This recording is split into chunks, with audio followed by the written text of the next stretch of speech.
Welcome back to Change of Address, my attempt to get you to buy my book by reading all 59 of the President's inaugural addresses in order leading up to January 20th, 2021. My name is Colin Rafferty. My book is Execute the Office. I'm once again at the Virginia Capitol Complex to illustrate a point about James Madison, our fourth president. See, this is the Thomas Jefferson building.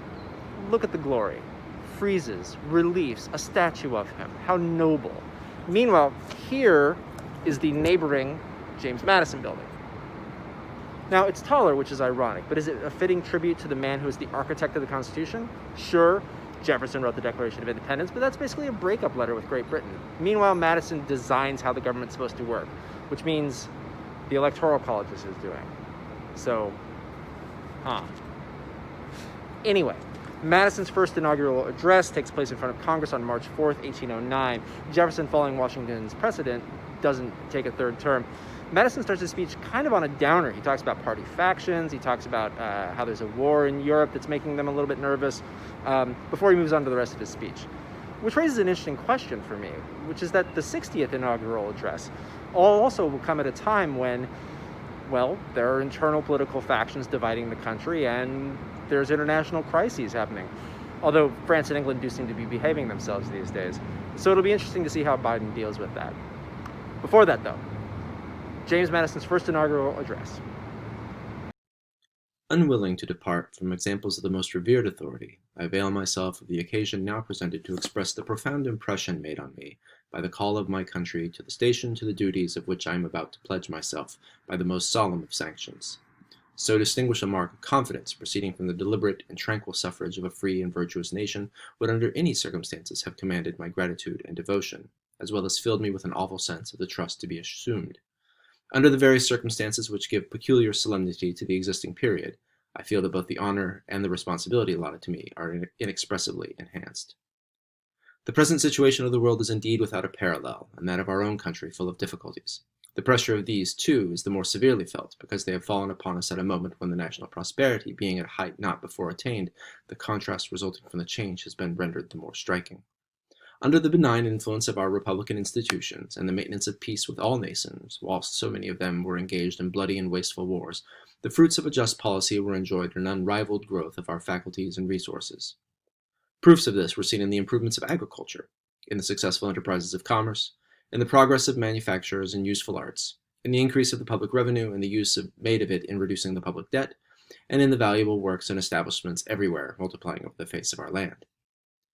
It is a precious reflection that the transition from this prosperous condition of our country to the scene which has for some time been distressing us is not chargeable on any unwarrantable views, nor, as I trust, on any involuntary errors in the public councils.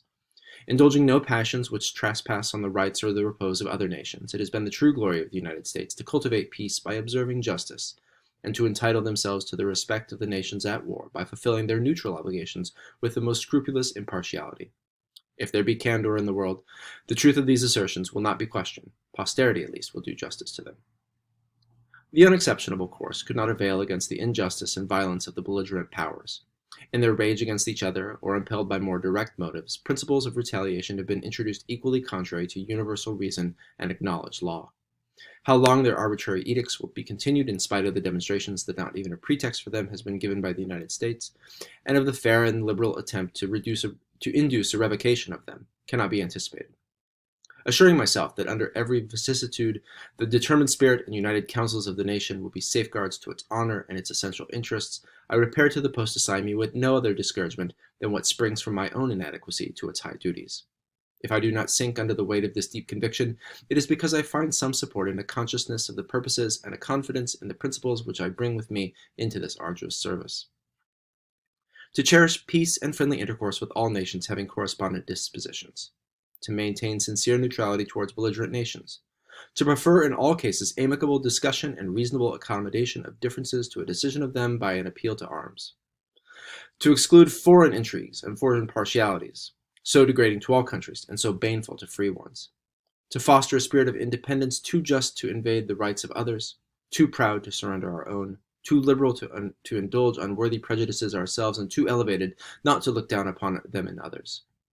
To hold the union of the states as the basis of their peace and happiness. To support the Constitution, which is the cement of the Union, as well as in its limitations as in its authorities. To respect the rights and authorities reserved to the states and to the people as equally incorporated with and as essential to the success of the general system. To avoid the slightest interference with the right of conscience or the functions of religion, so wisely exempted from civil jurisdiction. To preserve in their full energy the other salutary provisions in behalf of private and personal rights and of the freedom of the press. To observe economy in public expenditures. To liberate the public resources by an honorable discharge of the public debts.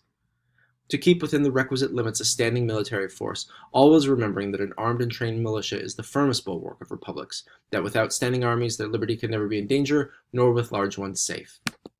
To promote by authorized means improvements friendly to agriculture, to manufactures, and to external as well as internal commerce. To favor in like manner the advancement of science and the diffusion of information as best ailment to true liberty. To carry on the benevolent plans which have been so meritoriously applied to the conversion of our aboriginal neighbors from the degradation and wretchedness of savage life to a participation of the improvements of which the human mind and manners are susceptible in a civilized state. As far as sentiments and intentions such as these can aid the fulfillment of my duty, they will be a resource which cannot fail me. It is my good fortune, moreover, to have the path in which I am to tread lighted by examples of illustrious services successfully rendered in the most trying difficulties by those who have marched before me. Of those of my immediate predecessor, it might least become me here to speak. I may, however, be pardoned for not suppressing the sympathy with which my heart is full in the rich reward he enjoys in the benedictions of a beloved country, gratefully bestowed or exalted talents zealously devoted through a long career to the advancements of its highest interest and happiness. But the source to which I look, or the aids which alone can supply my deficiencies, is in the well-tried intelligence and virtue of my fellow citizens, and in the counsels of those representing them in the other departments associated in the care of the national interests. In these my confidence will be under every difficulty be best placed, next to that which we have all been encouraged to feel in the guardianship and the guidance of that Almighty Being, whose power regulates the destiny of nations, whose blessings have been so conspicuously dispensed to this rising republic, and to whom we are bound to address our devout gratitude for the past, as well as our fervent supplications and best hopes for the future. It's interesting how now that Madison's the fourth president, right, he's got to acknowledge, like, oh yeah, there were other presidents before me. That's really the first time we've seen this. So, tomorrow, Madison's second inaugural address.